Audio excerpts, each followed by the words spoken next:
নমস্কার বন্ধুরা, চলে আসলাম নতুন আরেকটি ভিডিও নিয়ে। আজ আমি বাড়িতে বানাচ্ছি পটলের দোরমা। তোমরা বাড়িতে প্লিজ এইভাবে বানাবে, ভীষণই ভালো লাগে খেতে। তো চলো আমি কি নিয়েছি।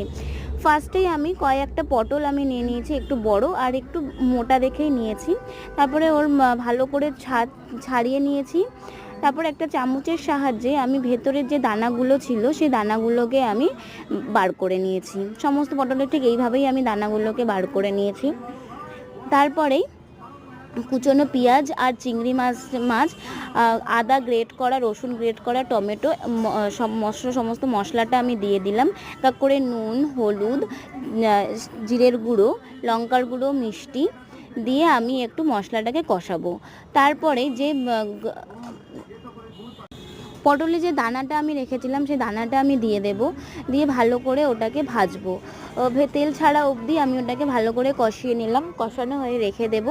তারপরেই আমি একটা ব্যাটার আমি তৈরি করেছি ময়দার।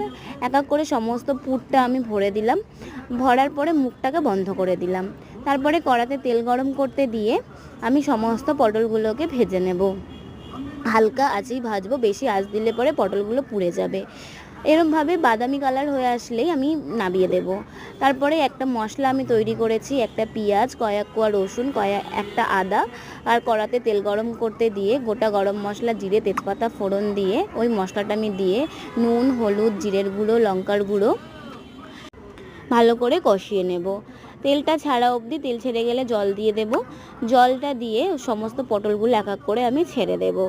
তারপরে নারকেলের একটা দুধ আমি তৈরি করেছিলাম, সেই দুধটা আমি ফুটে গেলে সেটা দিয়ে দেব। আর নারকেলের দুধটা দিয়ে আর একটু বেশ খানিকক্ষণ ফুটিয়ে আমি জিরের গুঁড়ো, গরম মশলা আর সব শেষে ঘি আর সামান্য একটু মিষ্টি দিয়ে আমি ওটা নামিয়ে দেব।